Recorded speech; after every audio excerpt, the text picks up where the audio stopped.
you can only watch it for the first time once. It'll be interesting to see what we catch and what we don't. This is our only first time. We know that it's a serialized show. Did you ever play the video game Mass Effect? Okay, Tolkien, chill Putting out. some little breadcrumbs. Jean Paré Chuckle Nugget. Question. This is where Babylon 5 is becoming Babylon 5. We have the most incredible community out there. Feels like we're going to continue to go down this rabbit hole. I was right. Just trying to put the pieces together. I was right. I'm the king, baby. What? Are you kidding me?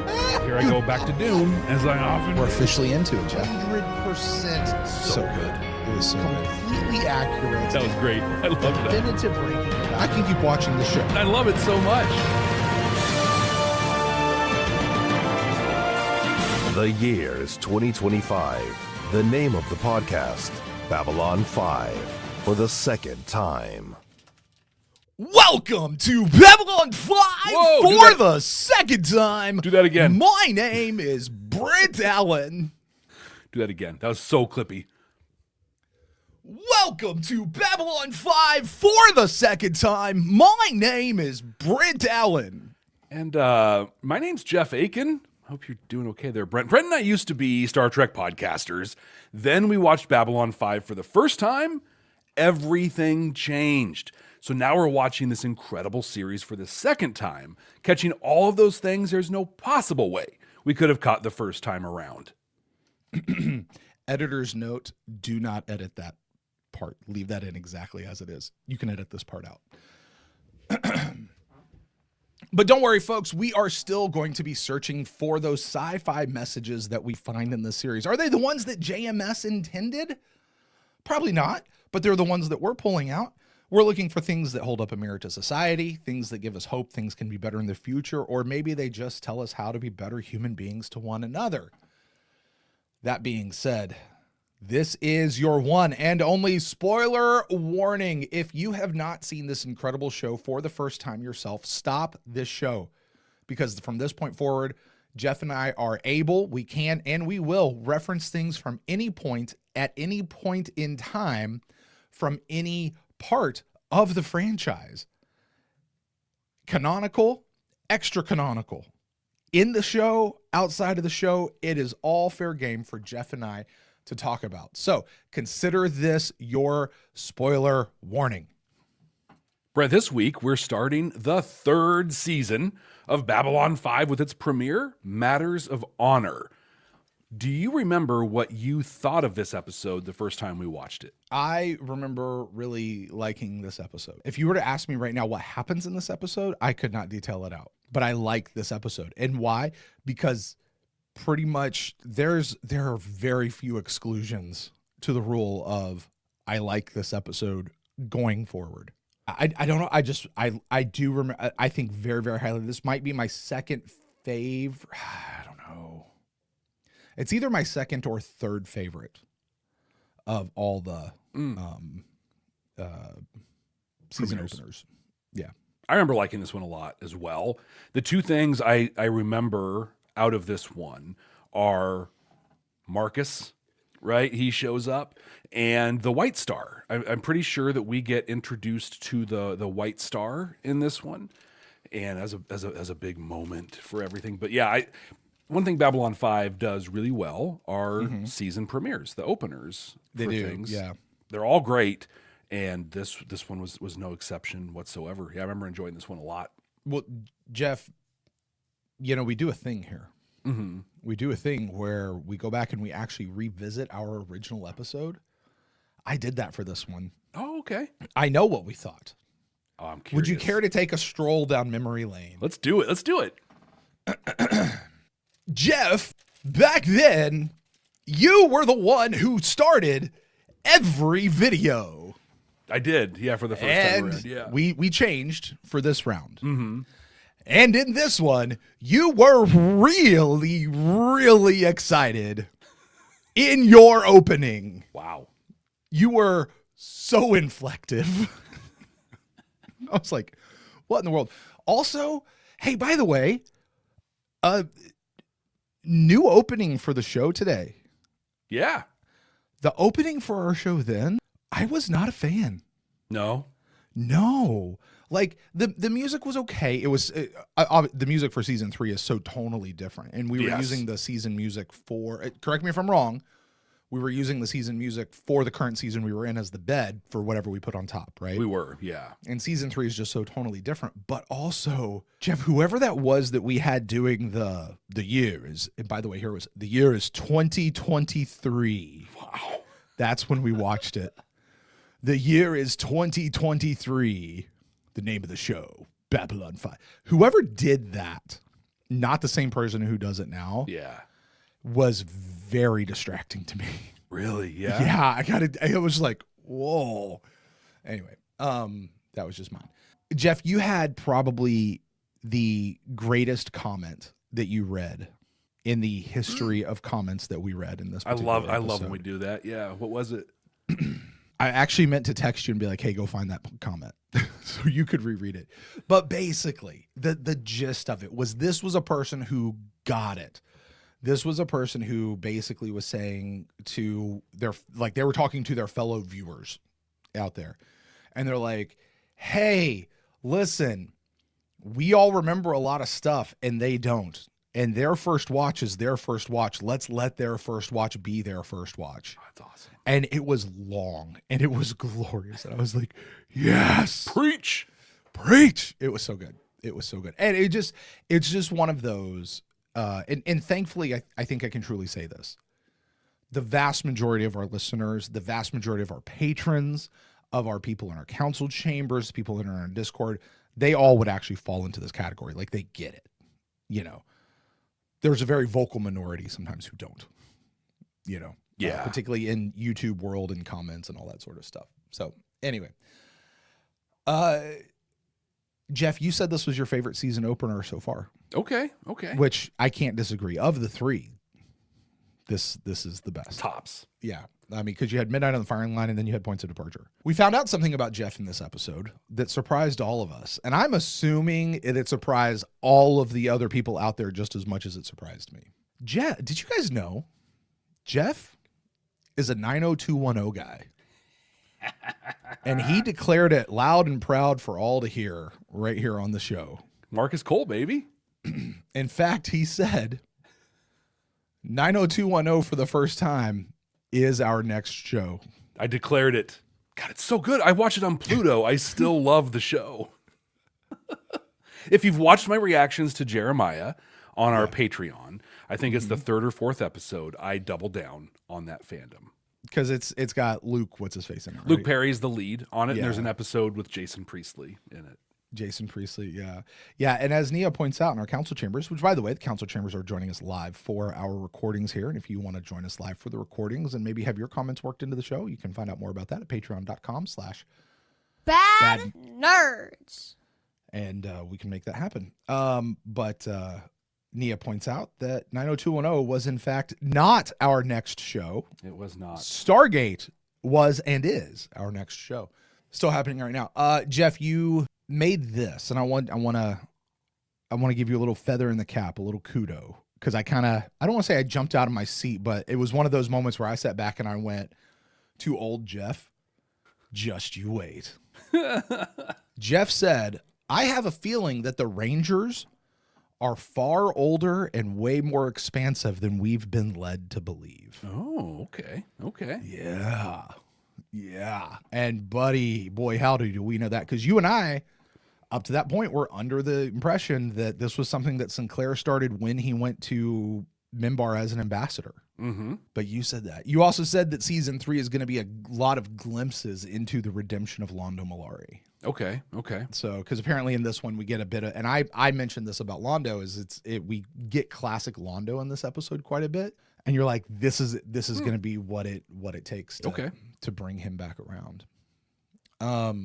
We discussed to quite some extent though, Jeff, if all Centauri, or specifically Londo, were telepaths. They just weren't telling us. Now, we did go into a lot of, like, they can see their deaths, or at least they purport to see their deaths. And then there's this whole thing about, like, well, they can see a possible future for their death, which basically takes all the teeth out of it, which I won't rehash all that. But we spent quite a bit of time. I didn't necessarily fully catch the context as to why, outside of I think that there's, because we just learned that what's her name? Ivanova is a latent telepath. Mm-hmm. And so, like, are we seeding, are we using that to seed a bigger idea and moving over that? I said that this season, or that this episode did not feel like a big season premiere. It just felt like the next episode after Fall of Night. Okay. Like, this could have been season 2, episode 23. I said it doesn't have to be a big bang, bang, bang every episode. Just take the right next steps, and that's what this episode did for me. I quite enjoyed this episode. I also said that I immediately liked Marcus. Yeah. And even though he was in the opening credits, I hoped we saw him more than 6 times. Right? Yeah. That was my hope. Can we please see this guy more than 6 times? Well, I am glad to say now, you and I can say with great confidence, we will see him more than 6 times. At least 3 more times than 6. At least. At least. I said that this guy looked like basically what they based Viggo Mortensen's Aragorn on, because this would have come out, 5 years before that movie hit, right? Mm-hmm. I talked about how this show intros the White Star. Yeah, okay. And how this is where the show gets really, really good. Because as we know from sci-fi, whenever you have a station-based show, Gotta have a ship. But they don't get the ship for a couple seasons. Right. And when they do get the ship, man, the show just... So this is the marking point of where the show turns. Now, I think we could argue, Jeff, and one of the things I love about re-listening to these is we can hear what we said and then we can interact with that. I think we could argue that the show has already turned on its trajectory and is shooting up. And it did that last season. But markedly, season 3 is a rocket ship north. Mm-hmm. And so we are here. So I asked, before I did that, I compared the Shadows taking over Centauri. Apparently we see the Shadows taking over Centauri Prime here. Okay. To what we saw when the Dominion took over Cardassia Prime. Mm-hmm. And then I asked, because remember there's the whole Babylon 5 Deep Space Nine thing, right? Is Londo the Gul Dukat of the show? Like, he's the villain, but at times he's a sympathetic villain. And I said, maybe this ends up with the death of Londo. You said that Londo might be a little bit more of the Damar. Oh, okay. Now, and I thought that was very astute. Now, before we get into that, I just want to go back to, I said this show ends up with the death of Londo. We did see the death of Londo in War Without End, right? And I think we also saw it in the beginning. In the beginning, right? Thank you. No, but also, what's the other one? Midnight on the Firing Line? Yeah. Gathering, something like that. We saw the vision, right? But we also know that in Sleeping in Light, Londo has since died. Mm-hmm. Yep. But I don't know that we can say that the show ends at his death. So I'm going to get a little esoteric in here. Yeah. It does, though, because once he accepts the Keeper, he dies to everyone around him. And when you read in the Centauri, the trilogy that dives in deeper on that, he actively pushes anyone who's important in his life away. So it's a death of self sort of a thing that he experiences. So, I mean, sort of. I'll take it. Yeah, because you're I'll right. take it. It's the thing that says you're right. I think it's good. Sure, I'll take something that says I'm right. But you said he might be more of the Damar, which, the Damar, pointing out that Damar is a guy who drinks quite a bit, but he does that because of a guilty conscience. He is the guy who initially is fully embracing of the alien influence, and eventually he begins to push that away, and he leads the resistance to it. All of which really is Londo. I think Damar is quite a much better foil for Londo. Not foil, that's not the right. Analog. Analog. Yeah. I think he's far better for that. I had a new theory though, Jeff. Oh, wait, I'm sorry. Before I go to that, I made a declaration. And this was the moment, Jeff, I ceased being a Star Trek podcaster. Mostly because my credentials got pulled. Yeah. Because I made the statement.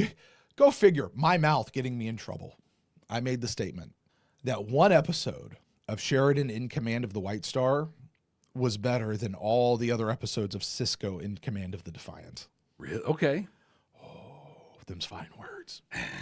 All right, now, last thing. I had a new theory. All right, I had a theory, and I want to poke on this a little bit, and I want us to unravel this just a little bit, just to see where we were. Let's engage with this theory. Okay. All right. I asked this question. I said, what if all the different enemy fronts that we are now facing, Home Guard, Ministry of Peace, the Mars Uprising, the Mars Uprising, the Shadows, Psychor, all of those guys, right? What if they're all actually in league with each other and it's all the same threat? And here's the red yarn. I said, what if the Shadows, which are these, what we understood at this point to be sort of these ghostly figures, we didn't necessarily think they were corporeal beings. Okay, because the first ones, you know, and different things are happening, and we also saw the shimmering with Morden. Yeah. Right. So they're not necessarily, and of course I'm sitting here thinking, because I have the knowledge to be able to go, oh, ascended beings and that sort of thing, right? So what if the Shadows are actually trying to get humanity to a spot where the Shadows, via the telepaths, could take over the bodies of humans and transfer their consciousness into them and take over the universe through humans? And this was a little bit based on the idea of how Minbari and human souls are mingling. So we know that humans can mingle souls with other beings and stuff like that. What if that's where we were going? The whole Psychor program, I said, what if that was just to build up a base for the Shadows to come in and take over humanity's bodies? Wow. Okay. Setting ourselves up to be the gods of the universe. And like the Psychor was in league with that. Like that was their thing. You connected it with the Minbari as a force for good and said maybe that's the Vorlons. And by the way, how do the Vorlons reproduce? We don't know, but is it by taking over the bodies of other folks? Oh. And that's why we see angels and old angels for each of their thing. Now, I think we can pull on that thread and completely unravel that entire thing. Yeah, we could. Not difficult. But that's a good little, I thought that was a fun little theory. It goes absolutely nowhere because it's nothing. But Well, I think where it is something, though, is both the Shadows and the Vorlon. Shadows more, but they manipulate from behind, and they don't take over the human bodies, right, like the Shadows, but they manipulate them to a point where they're doing the things they want. Psychor and the Shadows and President Clark's regime are all kind of connected as one thing. You know, they're just not physically taking over. I think you were scratching on the reality of the story and just went deeper on. And I think given the lore at that point with the souls mixing and things like that, it totally makes sense that you would have put that together. I think that's exactly what we got to look at is that there's, as you say, the lore at that point. I didn't have another frame of reference with which to be able to come at, you know, I'm just taking the information I had at hand. Yeah. You know, which was not right. So that's okay. So Jeff, that's a lot of the stuff that I found from our original viewing, listening, whatever. What did JMS have to say? I'm sure he had some stuff to say on this particular episode as we enter a new season. He sure did. And he starts off talking about Marcus. It's predictable that I'd put someone into the show, you know, a guy with thick, long hair, since every time I look in the mirror, I realize more and more that where I'm concerned, thick, long hair will always be an unattainable science fiction concept. Okay. So really his hair was the reason he got cast. He talks about the significance of the turning heads in the opening title sequence. Okay. And I like this quite a bit. Because this is the one where you kept making fun of in your video. Yeah, I did. We have a viewer, Jim, who also has a similar theory, and I like this. But he was asked, JMS was asked what the significance to the turning heads was. And his response was, yeah, I don't think even I could manage to be that obscure. But Jim's theory, which I like quite a bit, is those who turn their heads to look at the camera have nothing more to hide or be ashamed of at this point in the show. So I want to kind of pay attention to that this time. Okay. He addresses the changing line in the opening sequence. Ivanova does the voiceover on this one, but we have historically talked about peace. Now we talk about being the last best hope for victory. He says that peace can be a surrender as well as an achievement, especially when facing an enemy dedicated to something unpleasant. Peace is a byproduct of victory against those who do not want peace. Whoa, that's pretty deep. That's very deep. I think oftentimes when we think of peace, we think of pacifism, right? Or not fighting. But when you have people who are against that, you have to, through whatever mechanism or means, have a victory against them. Somebody asked him if Morden and his associates are equal partners. And he says, well, he may sometimes think of his associates as equals, and my cat thinks he actually owns this house. Basically saying Morden is like their cat. You know, yeah, my dogs think they own this house, and they kind of do. They're kind of not wrong. Yeah. Like, that's the thing. He does talk about that they did update and change Delen's makeup in the third season just to more seamlessly kind of merge the head bone with everything. It needed it. It needed it. Yeah. This is an interesting one that I would never have guessed. He says the White Star was always in the plans for the series. It's an outgrowth of everything that has gone before. We've seen big warships, dreadnoughts, smaller ships, and personal fighters. This thing fits right in with the whole thing. But on the design of it, he hates it. It's not a pretty ship. Did I just lose my Babylon 5 credit? It's really not pretty. It's badass, but it's not pretty from the outside. He says that he caved to peer pressure. They did a design, a mock-up of it, and everyone around him loved it. And he says it's the biggest decision that he regrets along the series. He describes it as looking like a plucked chicken. Yeah. You mentioned in our first viewing that it just kind of felt like the next episode after Fall of Night. Yeah. Well, there's actually 2 scripts that were written for this episode. Okay. He turned the first one in, and then after that he turned in the one that we'll actually see. P10, for whatever reason, made the decision, and we've talked about this a little bit before, but they made the decision to air the season finale and then the next week air the season opener. And when he wrote the first script for Matters of Honor, it was like a season premiere, really big and kind of resetting some of the things to move forward. But Fall of Night set so many things into motion that the first draft would have killed any momentum that was built. So the second script actually does just pick up from the last episode and go forward. Nailed it. Yeah, it's very good. And that's most of what he had to say on this thing that really was of note. I look forward to hearing more as the season progresses because there are some pretty big changes on things. What do you say, Brent? We watch this episode. Say, let's do it. Let's do it. What's about to happen is we're going to watch the episode right here, right now. We're going to bring it up. We're going to watch it with you. If you are watching us on YouTube, you're going to see the edited, like reaction style video thing that goes through, and then all that good stuff. And if you want to see the full version with all the conversation and all the stuff of us just watching the episode itself, you can get that over at our Patreon page. It's at patreon.com/badnerds. And if you're listening to us on an audio podcasting app, you're going to hear the reaction, and then we are going to meet you on the other side where we'll share our thoughts, talk about new messages that stood out to us. We're going to rank it.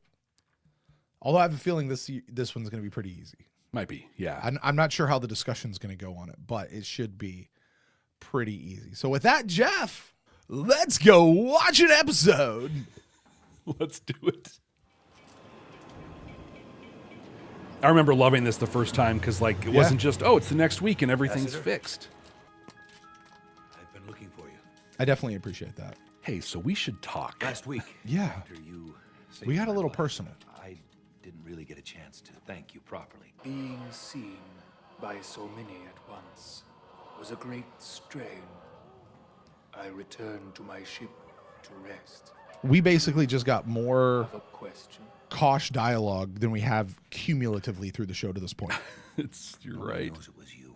Everyone saw something different, something from the legends of their own world. But it was still a terrible risk. After taking such care to hide what you really are, why take that chance? It was necessary. Well, his answers go short, to the point, utterly useless, and totally consistent with Yep. what I've come to expect from a Vorlon. Utterly Vorlon. I love how he says all of that right to his face. Yeah. He says good. You know, I just had a thought. You've been back and forth to your homeworld so many times since you got here. How do I know you're the same Vorlon? That's a great Inside that question. encounter suit, you could be anyone. I have always been here. Oh, yeah? You said that about me, too. Yes. I still say that ties to the whole Really Minbari hate it when belief you do of the that. universe. Good. Good. Sheridan's like, well, damn. I do love how he pushes back on Kosh, like he's not in awe of him. I think that's a thing, like with Delenn and the Minbari, is there is this sort of awe in dealing with the Vorlon. Sheridan has none of that. He's just another dude on the station. Yeah. Ben points out over in our council chambers chat, it's a small thing, but as an editor, which by the way, Ben, I didn't know you were editing. Cool. Maybe hit us up. Might have a job for you. It said something that bugs me is the white balance in a lot of the first half of season 3 is way too green on the remaster. And kind of the original didn't look like this. So interesting little note. Once he said that, I was like, yeah, the whole thing looks very green. I can't not see it. So you're welcome, world. Are you ready? Oh, I remember this part. Here it comes. That's not our normal Drazi guy. That's exactly. It's weird. Eject me! Don't take the chance! Not yet. Get you all the way outside, carrier. Feels good hearing his voice. Marcus's. Now. Like, Oh, that is Marcus's voice. Oh, I didn't catch that one. Okay. So is Drazi Dude a ranger as well? JMS actually comments on that. Oh, okay. The Ranger colony was financially supported by the Minbari. The Drazi allowed them to use one of their colony worlds as a base. There's no other. It's just literally they're getting paid rent. They're not involved with the Rangers at all. All right. At this point. Fair enough. Destination? Babylon 5. Babylon 5. And the show just upscaled. The Right along Babylon with the Project graphics. Was our last best hope for peace. We're going to do this the right way. Go through and Steve. list it. Place? Yeah. Babylon 5. All right. So each one is a person who still has something to hide, right? Or not. Or something to be ashamed of. Bruce Boxleitner not turning his head. So he has something to hide or something to be ashamed of. Is it one or the other, or is it specifically being ashamed of? It's one or the other. What's he hiding or what's he ashamed of? Is he ashamed of the fact that he's starting to like Delenn and he's still in love with his dead wife? I think No. I'm almost thinking he has that to hide, that he's falling in love with her, but he's also That's like it's not progressing. That's not yeah. monumental enough to be a no turning your head. What's he hiding? Delenn in the chat gives up the resistance. I guess you have to answer the question, hiding from whom? He's not hiding the resistance from us. He's not hiding the resistance from his fellow resistors. Well, he's hiding it from everyone who's not a fellow resistor. Like it's a secret that he has. I don't know that I love that answer, but it might be the best answer Might be the available. one, yeah. But I don't think I love that answer. Okay, moving on. Ivanova, nothing to hide. Yep, she's got it all out there. She's got it all out there. Latent telepath. All her stuff's on the table. All right. Garibaldi, same alcoholic, recovering. Is what it is, right? Yep. Now he'll have something to hide in a couple seasons, but today is not that day. Ben says that when he comes back in season 4, he says he finally said goodbye to Anna at Zahadum. So maybe he's still hiding that he hasn't let her go yet. And Ron agrees with Ben. I like that. Maybe. But again, I mean, that kind of goes back to what I was saying was, he's kind of fallen for Delenn when he still is hanging on to the baggage from his wife. I don't love that one either. I like it better because there definitely is shame. You like it better. I'm sorry. You like it better than he's hiding the resistance. Yeah. Okay. All right. Just because of the shame part of it. Okay. Is it really shameful though? Why would it be shameful to still be? I'm not saying it's shameful. I'm saying that there's shame attached to that because I'm still in love with this other person, but I'm also now feeling love for someone else. It's a conflicting emotion. It often results in a feeling of shame because our society frowns on things like that. Deborah says that for Sheridan, it might be guilt over that. And Trey says, I always love when Trey comments. He doesn't comment enough. You should do that, Trey. When he does, it matters. When it's kind of like Teal'c that way, right? Right? Indeed. He said it could also be interpreted as still has a story path to be explored more deeply and possibly no dropped threads promise, though. Interesting idea. Who's next? All right, Delenn, not turning her head. What does she have to hide? What does she have to be ashamed of? Well, so a lot of what she had to hide or whatever got worked out of her, and comes the Inquisitor. But she still has just I think I know exactly what it is. what's that? I'm gonna see if you get there. She's hiding the fact. She's ashamed of the fact she is the one who started the Earth-Minbari War. I At was least she thinking that. carries the guilt for that, for having been the one to start that war. Right? Yeah, I think that is it. I think that's exactly what it is. As she goes there, that's still her thing, right? Okay. Although I still say it's boo to. If you fault her for anything, just fault her for voting yes, not being the deciding factor. Yeah, exactly. Nia makes a good point too. Maybe it's because she knows Anna is possibly alive. Oh, possibly. All right, here we go. Biggs. He's got his Or addiction. not Biggs. Franklin. He's got his addiction. He's hiding. Yeah. Also, he's hiding the Underground Railroad. Right? Although that's apparently not on Babylon 5 anymore, according to him. Okay. He's also hiding his role in the inappropriate behavior of how many patients? He's hiding the assault of multiple people. Jeff, stop it. We like Franklin. Stop it. You can like we people like who him. made bad choices multiple times. We like future Franklin. Yeah, there is such thing as redemption.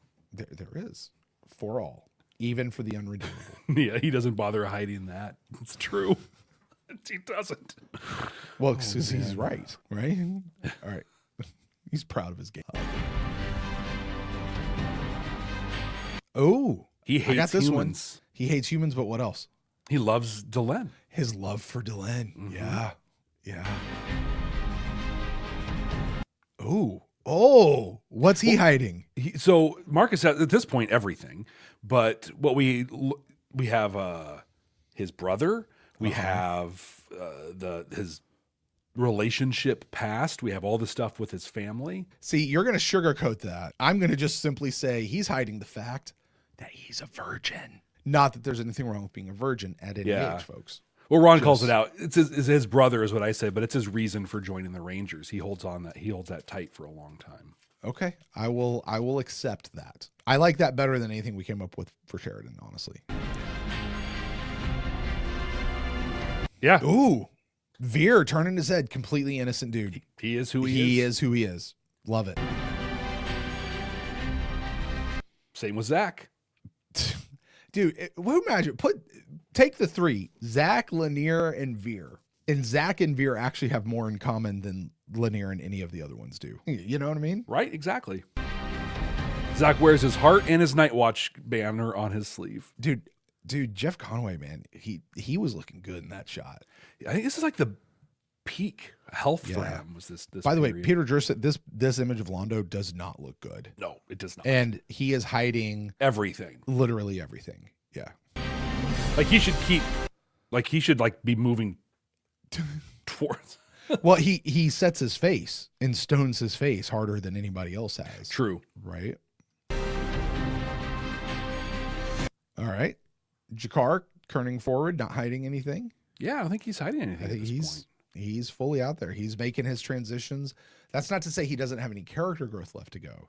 Exactly. It's just saying his cards are all on the table. And Jakar honestly has kind of always been somebody whose cards are all out on the table. Mm-hmm. You know, he just highlights different cards at different times. Yeah. All right. Yeah. Let's hold some weight. It's a good theory, dude. That's a good podcast episode right there. That's what that is. You trying to cheer me up? No, sir. Wouldn't dream of it. Good. I love Ivanova. Also, is she a little more free with Sheridan these days? I think she's always been kind of like this. When it's just the two of them. Not when he was new. Yeah, because they go back a long ways. Do they? He saw her throw somebody off a third-story window. Okay. She was a lieutenant. All right. I hate being cheered up. It's depressing. So in that case, we're all gonna die horrible, painful, lingering deaths. Thank you. I feel so much better. Is that a Mass Effect line? I hate being cheered up. It's depressing. I don't think so. Because it should be, though. Yeah. It should be. Also, why does that sounds way more like an Ivanova line than it does a Sheridan line? Because they're buddies and they are bouncing off of each other. Captain Sheridan. Oh, yeah. I remember this guy. Indawi. David Indawi. Earth Force Special Intelligence Division. Sorry to jump in on you at the last moment, but I only got my orders a few days ago. I remember liking this guy and Can being we like, go he's not being a jerk. What I He's have doing to his say job. is for your ears You were only. all about him, but he also was a person on Star Trek. I think he's been a person on like so many things. Right, but he was something. And you kept referring back to him as that. I forget Oh, really? What it was. Yeah, I didn't write it down. I forget what it was. It was one of those I just thought I would remember, and now that I'm here in the moment, I don't remember what it was. Might come to me. Oh, Zindi. He was one of the Zindi. Please. Is this where he breaks up with him? Yeah. I have been doing a great deal of thinking lately. With the non-war... This was a lot of reading the tea leaves, as we I kept think saying. it is time that we reconsider our relationship. Oh, and now that we've done everything that you've asked, you'd like us to just disappear. That'd be great. Yes. I do believe you have got it surrounded, Mr. Moulton. Aren't you being a little premature? That only After all, happened your once. People are still moving on several other worlds. It's not what she said. Meet us. We have danced our last little dance. I appreciate Londo's confidence here. Now it is time Like, for he is you steeled in this. to go away. It's like, fine. I'll just go call Rifa. Yeah. Oh, heard the shadows there. They were like, not Here's yet, one dude. small detail, Ambassador. A little bookkeeping to close out. I have to meet with my associates, but let's say we reconvene in your quarters later this afternoon to discuss it. Yeah, Then no. You'll go away. You go away? For as long as you want. No, that is not a good I'm idea. here on a matter of Stay in a very utmost public emergency. place. Before I leave, I will be speaking. Well, when you with break up most with of someone, the you other break up with them. You don't agree to see them ambassadors. again. See you Right. first. You just break up. Because of our current good relations with, and because as one of the older races. Ben points out in the chat that line, now it is time for you to go away, was used when you quit the Babylon 5 CD-ROM encyclopedia back in the day, which I love the fact that there was a Babylon 5 encyclopedia CD-ROM. Yeah. That I would not have thought that they would have had that, but I love the fact that It totally that makes they did. sense. Yeah. Pick it up free in the mail. You might have some knowledge of the subject at hand. I will, of course, do anything I can. Oh, yeah, that's right. It's Some the of you may clip. already have seen this on ISN.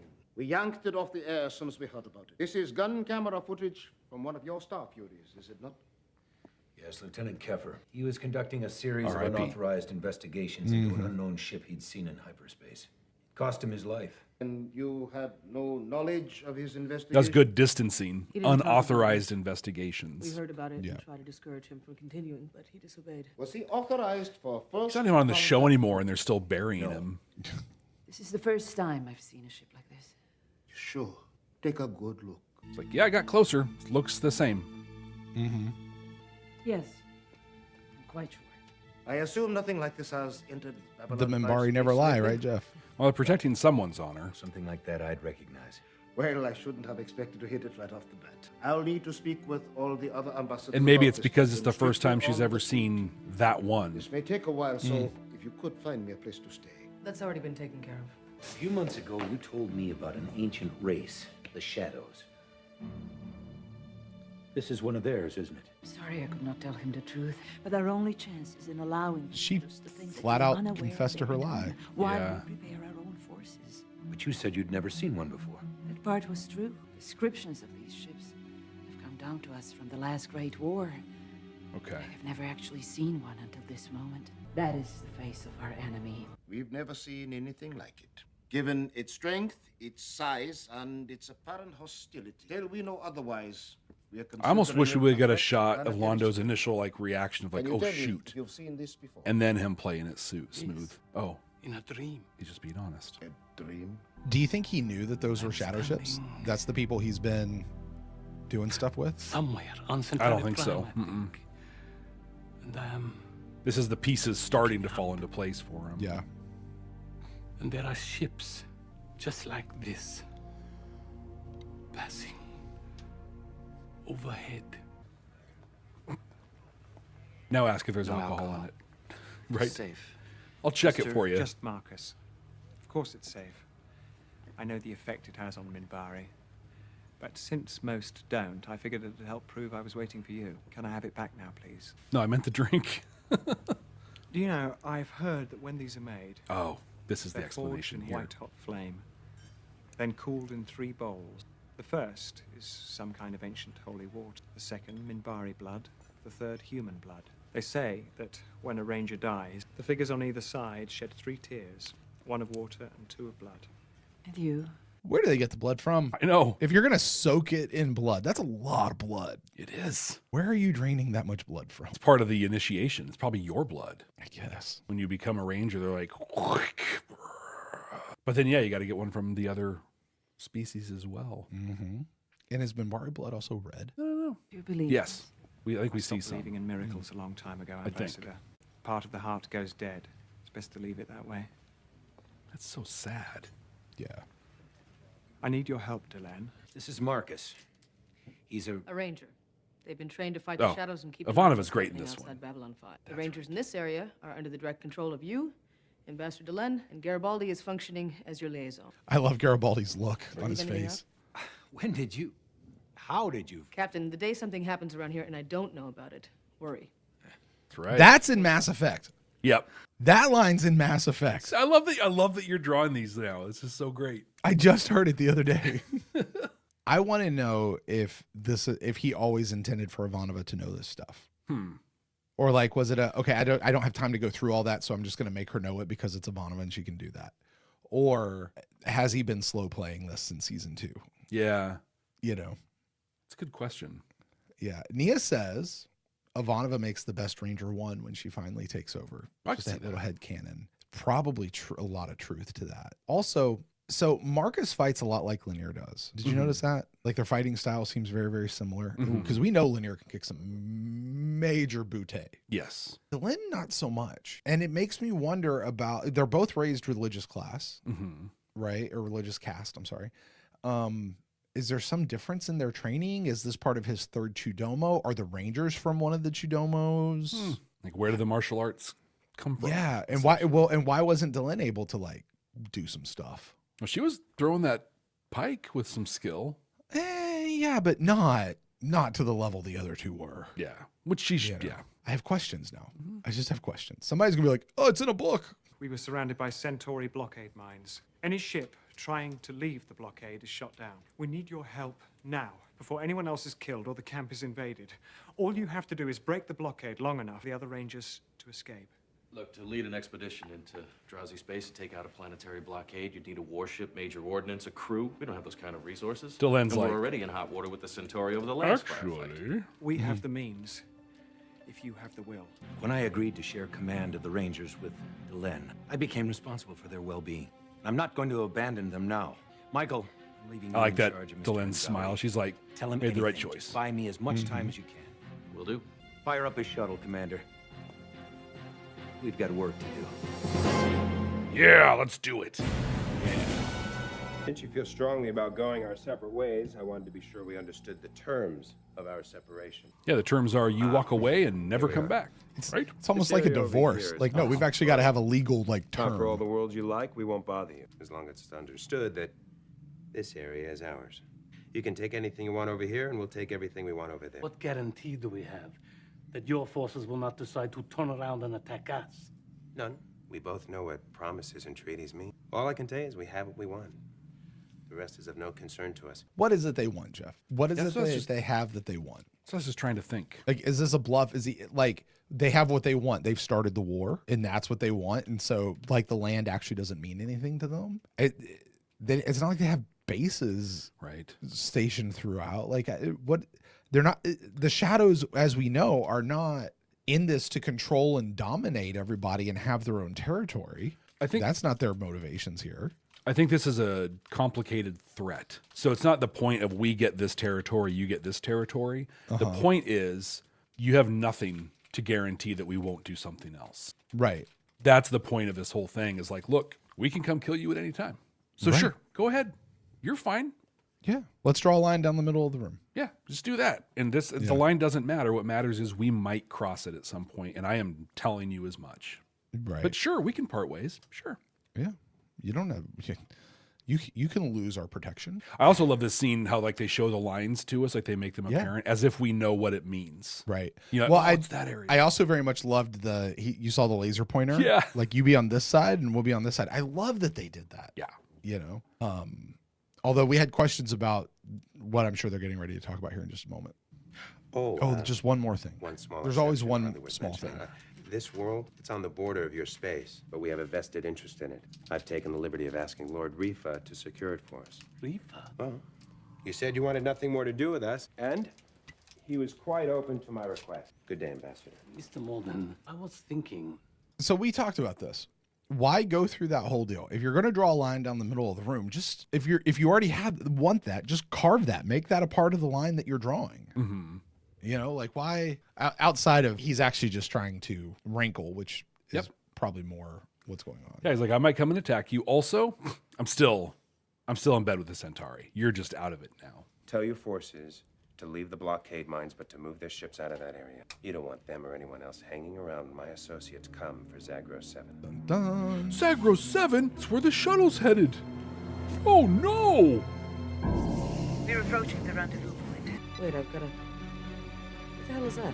Turkey All right, dinner. Ron asked the question, Zagros, haven't we heard that name before? Yeah, we watched it the first time. I don't know that we have we? All right, Ron, talk to us. I'm gonna sit here and wait for the 7 seconds that it takes, to go back and forth. Something about in the beginning. I'm not getting it. Are you getting it, Jeff? I'm thinking we heard it before in this episode. Yeah. Oh, okay. He's just some shadow your way. Some shadow. Yeah. Okay. All right. I can accept that. That's good. I can Well accept played. that. Okay. Yep. Well done. I actually was thinking he was saying. Me too. I was like, look. No, we have never heard of Zagros 7 before. It's beautiful. It's brand new. Her name is the White Star, and she's yours, Captain. She's not beautiful. She's kind of whatever, but I'll still take a model of the ship. It kind of looks like a plucked chicken.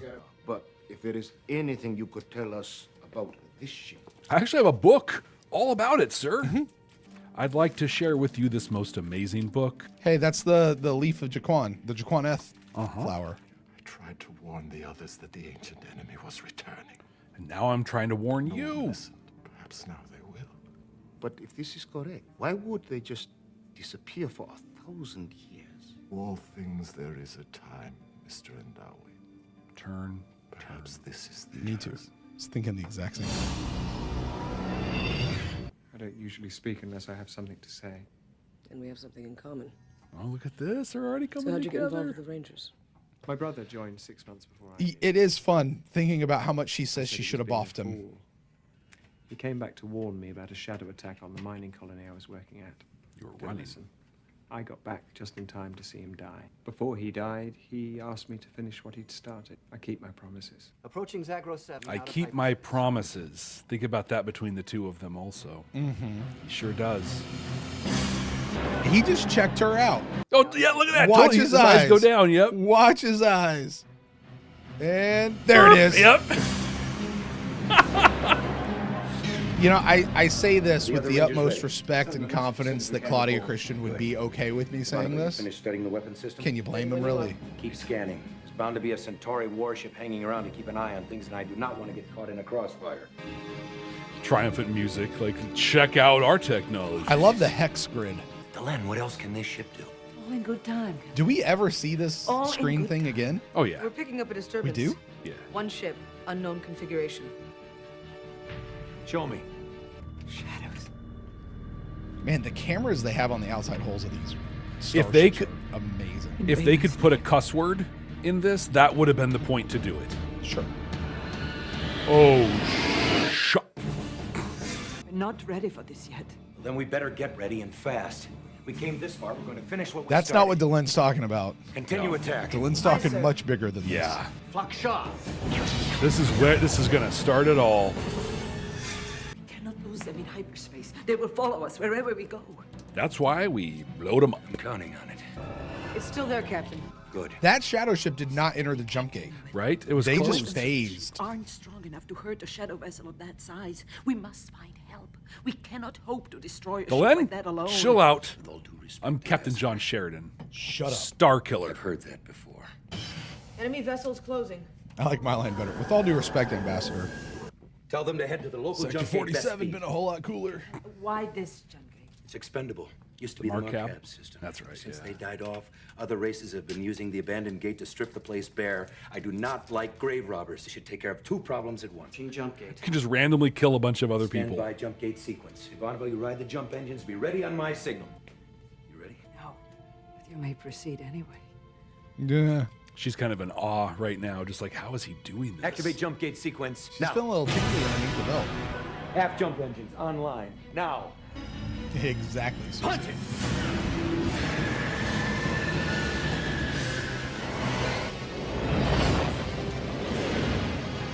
Hang on! Jeff, I think we found where the budget for the season premiere went. Right. Everybody all right? Fine, I think. So John Sheridan destroys a Minbari cruiser, destroys a shadow ship. Yeah.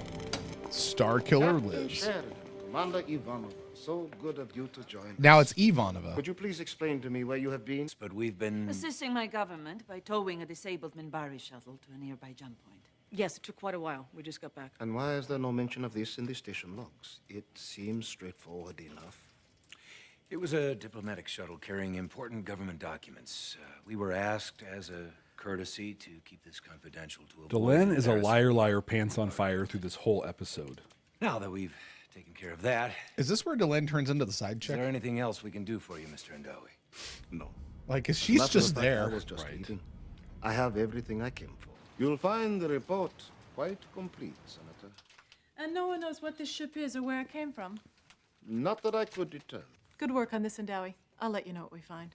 Here's the big reveal. Yep. I told you to wait outside. You could have been seen. No harm. No one knows who I am. It's all here. I don't have much to go on a little from the Narns. Yes, well. And the That's to Psychor be guy. expected. But I think we've neutralized that problem. Tell me that would have been Bester if Nothing they else could have then. gotten. Oh, I yeah. can see. The ship's a complete mystery to all of them. Good. My associates Yeah. will be very happy to hear that. There's no need to rush things. Your government can dismiss this as an isolated incident. I don't know.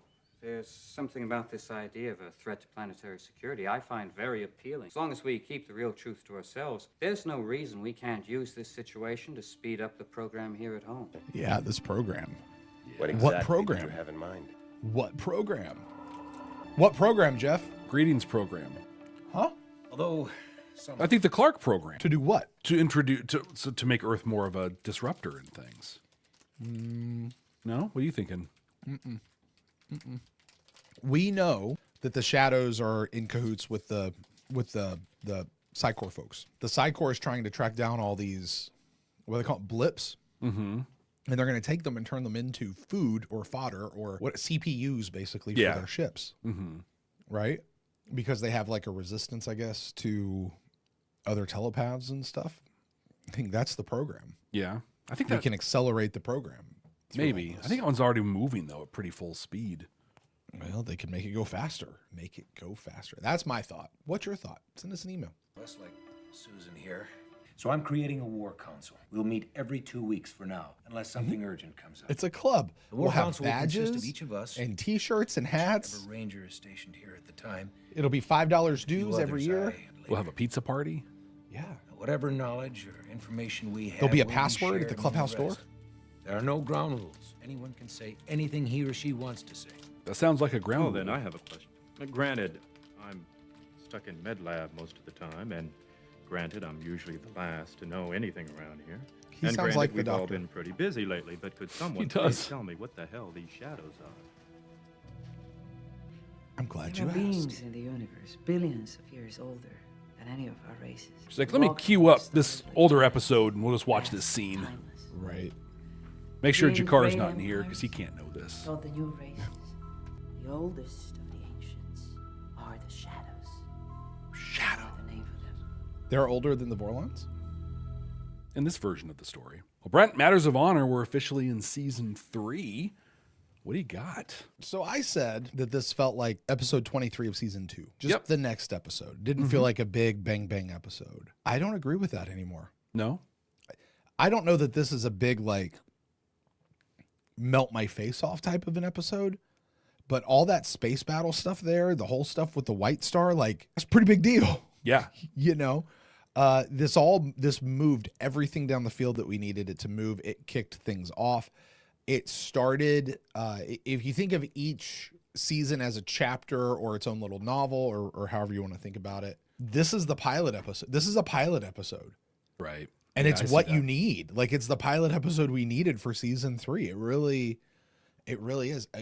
I said before on our first watch, and I will reiterate here, I will never not watch this episode. Every time this episode's on our laundry scale, this is a stop what you're doing and just watch the episode. Mm-hmm. You don't keep doing laundry while this episode's on, you know? Yeah, Suzanne's like, you're absolutely right, Brent. Let's go kick your other self's arse. Right. Yeah, sometimes I'd like to. And I'm sure many other people would too. But yeah, what a good episode, man. Yeah. Like, I think it goes back to what JMS was saying in the Yeah. JMS Speaks thing of like, it has to continue it, but like, we're going to do all this stuff now. And Ivanova's line of peace failed. Now it's our best hope for victory. Yeah. This ended, like, we had the White Star introduced. We have a warrior in Marcus introduced, and it ended with the formation of a war council. Yeah. Like the first 2 seasons, we're laying groundwork. We were seeking peace. We're doing those now. We're going to war. I have Crystal a clear. question. I have a question though. Well, I'm gonna pin this question real quick. Give us your kind of initial thoughts coming off of this. I feel very much like you did. This is a great start to everything. On the second watch, I like this one quite a bit just because we know what's coming, right? Like, we understand that scene in the, Earth Dome with Morden and the Psychor person and stuff there. We understand that more. We understand what a big deal it is that Sheridan blew that shadow ship up in the scope of stuff. Like, it's a thing that I think, if I remember right, Justin brings some of this stuff up. That, like, you open a jump gate in the atmosphere. You opened a jump gate or a jump point in the jump gate. You did all these things. All these things you're not supposed to do, and you're doing them. Like, you're not playing by the rules. Yeah. Knock it off. Stop it. I think the introduction of Marcus was excellently done. It makes sense, like it flows. Mm-hmm. I think that, like, to compare it to the introduction of Keffer, it's just like, hey, all of a sudden we have a pilot that we're not really going to do anything. It's just there. This guy, it just rolls with everything. And why couldn't this be Keffer? 100% it could have been. Like, you just got rid of the actor. And again, we and I said this, I think, last week in our wrap-up show. I almost feel bad for the actor because it just sounds like he was caught in a bad spot. And Marcus was always part of the plan. Cool. Could you not have made him Keffer and not done him dirty? Like, I understand you're kind of pissed off that the studio forced him on you, but still, like, yeah, I it totally could have flown that way or flowed that way and worked out. What was I'm sorry. Do we appreciate this episode more now because of what we know JMS said? Because of, like, the simple stuff that they put in, like the head turning thing. And we know about how hard it is for the shadows to go. And we know what's going to happen with the Earth Shadow Alliance. And we know that the shadows are going absolutely nowhere now, even though Londo kind of shooed them away. And we know how this war council really plays out. We know how important Marcus is to the story. Like, do we appreciate this episode more because we know how it ends than maybe we did certainly in the first watch? I don't think so. I disagree. Yeah, at least for me, I feel like I appreciate this episode more because I know all of that other stuff. The stuff you said at the beginning and during the JMS Speaks actually enhanced my viewing of it this time around. I was not prepared for that going into today's watch. So that's what it was for me. But I think I just had more of a sense of awe the first time around. Like, there's just some jaw-dropping stuff. Now it's, there's that thing that turns into this other, you know what I mean? Like, I'm already seeing the White Star fleet out there, like, in season 5 and, and seeing them blasting, like blowing up shadow ships doesn't become a normal thing, but it becomes a thing. Like, I'm seeing that. Whereas in the first time around, this is just like, holy crap, look at all this stuff. This is huge. We're getting the Ranger, the background on the Rangers and stuff. I don't know. I'm not, it's not a comparison thing. It's just, I think the first time I was more blown away by this episode. So I have a question. Yeah. The end of this episode makes a really big deal and does this big reveal that the shadows are working with Earth and the Psi Corps. Yeah. And they have been. Oh my gosh. Oh my gosh. I'm not going to say that that's a dropped thread. It's far from a dropped thread. Okay. I know they use it. I know it comes back. It underpins all of Bester's story going forward. Mm-hmm. It underpins the ultimate battle that we get. But as far as the cooperation between the Shadows, Psi Corps, and Earth, and what we get to see, not just all of the stuff that it underpins, but the stuff that we actually, do you kind of feel shortchanged? And like, this was a big reveal for something that really didn't become that big of a thing in the show, or it could have been much bigger and had a much bigger part of the show than what we wound up getting? My mind immediately goes to Endgame again. I say again because we were talking about that the other day. Endgame, an episode which, by the way, is not for almost 2 full seasons. Mm-hmm, exactly. Like 22 episodes a season. It's 41 episodes, 42 episodes away. Mm-hmm. Okay. Keep going. Well, what I'm saying, though, is like we get the shadow-enhanced destroyers, and some technology and stuff that are there. And how are they enhanced? I have shadow technology. I don't know. Like they're more powerful. They get blowed up. This is where I'm going. Okay. Is that episode, that sequence of the final battle of the Earth Civil War was such a letdown to me the first time around. And because it was a compressed storyline, right? They thought they were done. They had to do what they had to do. But I have to believe that with some of those ideas, there was going to be more of an impact for it, from all of that. Like, oh my gosh, we have these super powerful new destroyers that have this, and then they just blow them up like everything else. And it's like, oh, okay.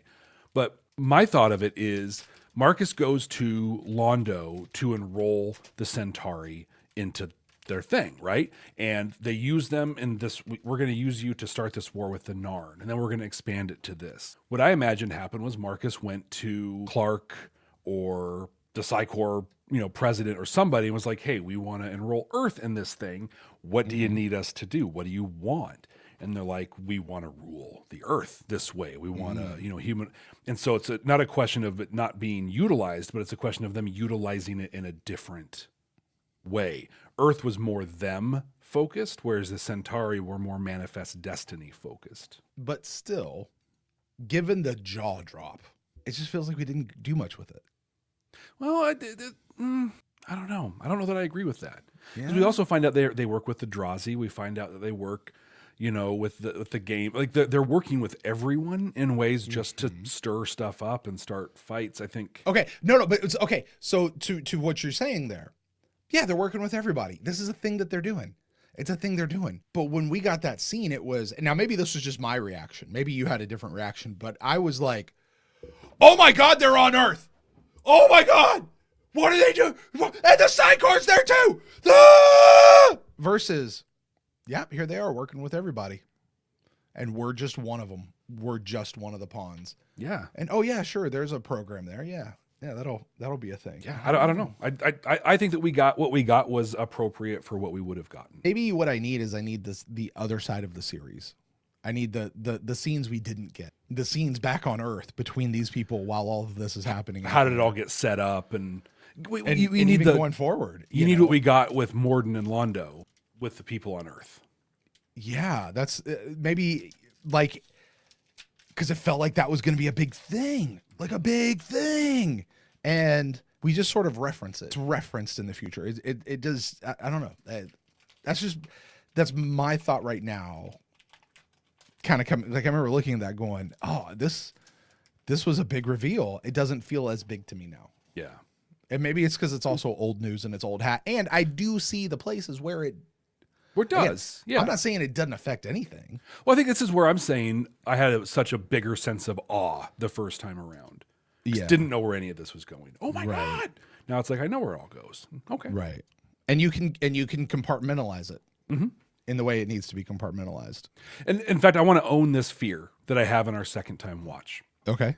To date, I've been blown away a number of times with watching something for the second time. Oh my God, this is great, whatever. Yeah. My fear is that the further we get into season 3 and especially season 4, it's going to become a harder watch, because what starts to happen here in a while is things start to pay off, which is exciting the first time around. But even the first time around, we were kind of like, yeah, I mean, it was an episode. This happened and that happened because we knew this was going to happen. And I don't know if it's going to have the same impact the second time around. So, and I think this might be one of the first points of that. Like, I know where these things go and don't go, and that colored my enjoyment of the episode. I think Ben over in our council chambers actually just said it in fewer words than I did, where he said, Brent's not wrong. Oh, yeah. Just Brent's not wrong. No, I'm joking. No, he says it's less, OMG, this is big, and more, okay, all the pieces are fitting together. Yes. It's not, it's more, I see where all this is. This is good stuff. Yeah. What about messages on this one, Brent? Did you get any new messages this time around? Honestly, Jeff, I was lost in the episode. Yeah? I was lost in the episode. I didn't. I'm sure I could sit here and think about something, but I'd just be pulling something out of the air. What about you? Did you pull anything specific out of this one? No, there's the line that Delenn had. I don't even remember it, but I'm sure we talked about it in the first time. I'm sure we did. It was a thing, but yeah, and this time, I was caught in the episode, absolutely, and I don't know that I really got, trying to think just really quickly. Yeah, I don't think there was a real message in this one that I picked up. Yeah. How about you guys? Did you guys get a message? You can email us. You can leave us a message on our website. You can leave us a rating and review and put it there. Leave a comment down below. Yeah. We'd love to know. Let us know. Ron says this: be responsible for those you have authority over. I do love that spot with Sheridan, where he says, hey, I took command and now I'm responsible, so I'm going to be that. So yeah, that was great. Took it super seriously. Yeah. Well, Jeff.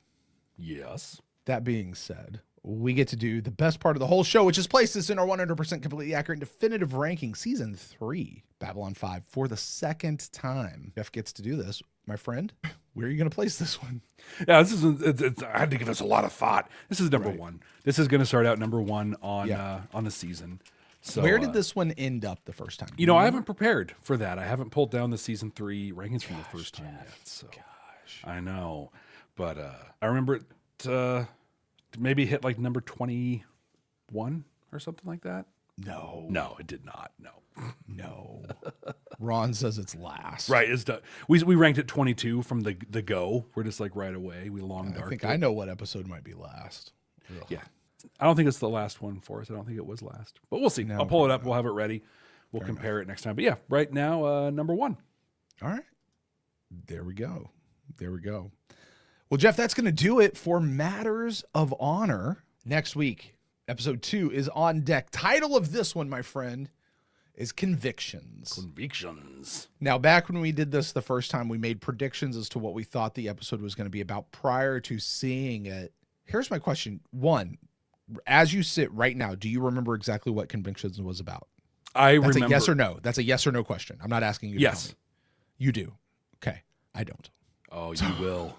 I'm sure I will. Yeah, when we start going into it, you're like, oh my God, it's this one. Oh, it's this episode. Cool. Because I'm usually like I'm 50-50 placing episode titles with what happens in the episodes. And in a show like this, something happening in a certain, like it all sort of mixes together. Mm-hmm. Like it's all a pool. So I'm excited to see. So you do remember. Okay. Yeah, there's a part of this one that will definitely be like, oh my gosh, it's this one.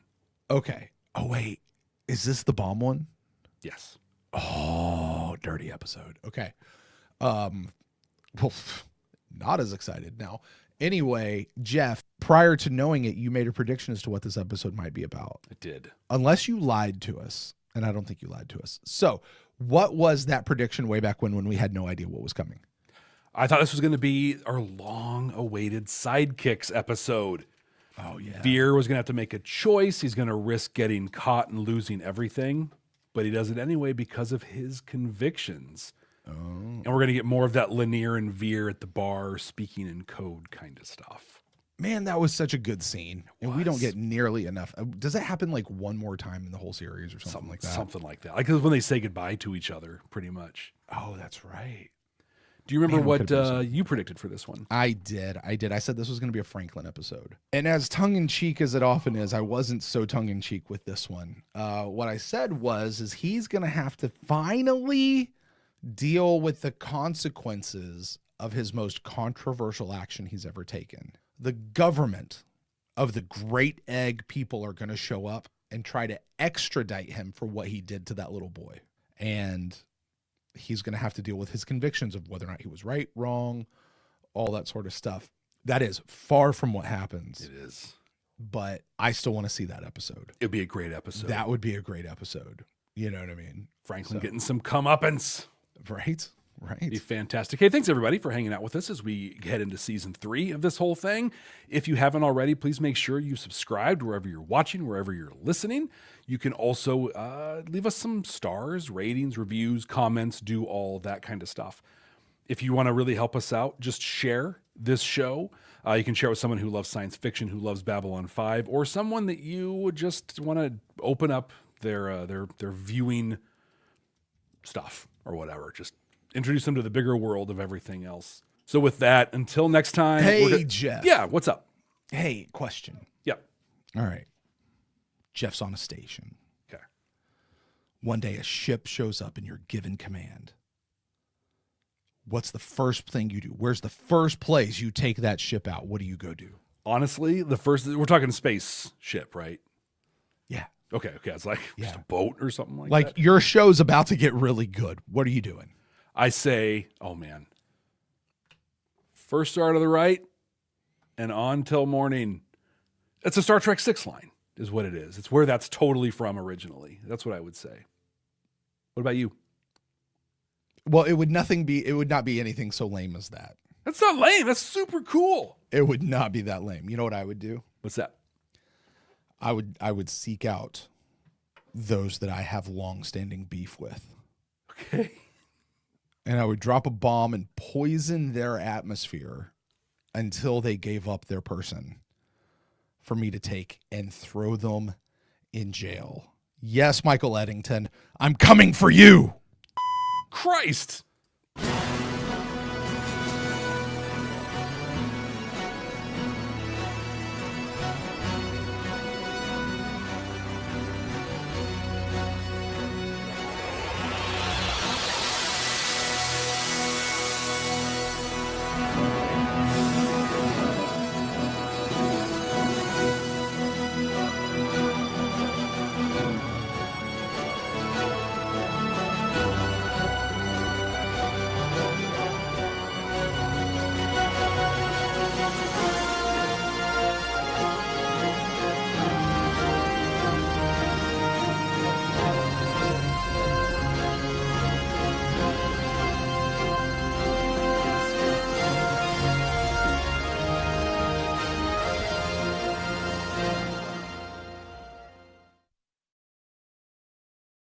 That was harsh, man. That was dark. I would murder people. That's not really. It would all be a bluff, but if you push me to the limit, you don't know what you're going to get. You don't know. Yeah, you never know. That was such a we talk about those plant your flag episodes. Uh-huh. That was one of them in Deep Space, or it's like, yeah, this isn't the Star Trek you've grown up with. No, you wouldn't. You wouldn't. Trey, I was on it with the censor bleep. Yeah. The note said, say for crying out loud. I'm like, we always do the Stargate go away. That was dark enough. I gotta ramp it up a little bit. No, it said for crying out loud or something like that. Yeah. Because I was like, I don't know what to say. Yeah, no, that is I had been looking at the ending and outro to this one, Jeff, since we finished the video. Yeah. For that long, and I was just drawing blanks the whole time. You know what I was ready to do? What we do? Literally when I said, until next time he said, hey, Jeff, I was just going to click the thing. Got to give the people their money's worth, Jeff. Come on. You can't cheat them. Is it time? No. Not yet? No. It will never be time. I know it's the thing that is probably, it's not even the single greatest bane of our existence. You know what the greatest bane of my existence has been? Listening to the episode to get ready for the episode? No. Although that, I love doing it. It's going to the gym is what it is. Like, I love it when I start it, but starting it's like, oh my God. Yes. I got to sit here and take notes. Yes. But if I'm in the middle of it, I can binge like 3, 4, 5 of our episodes all at once. And I'm rocking it and having a great time with it. Absolutely. But you're right. Getting it together. No, creating the background for each one of these episodes.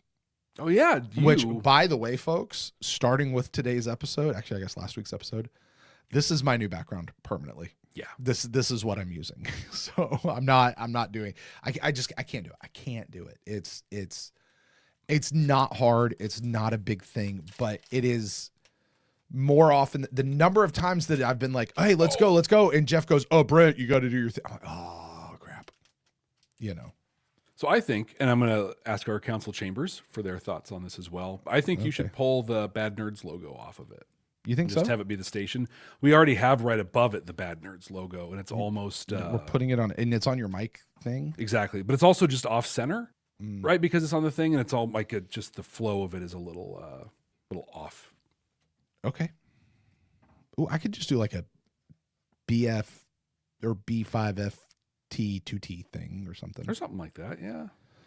I'm not opposed to making a change, but I need it to kind of generally stay the same. Well, I like it being the station because for Stargate you have just the Stargate. Like it's very clear that like this is the Stargate episode, this is the Babylon 5 episode, sort of thing.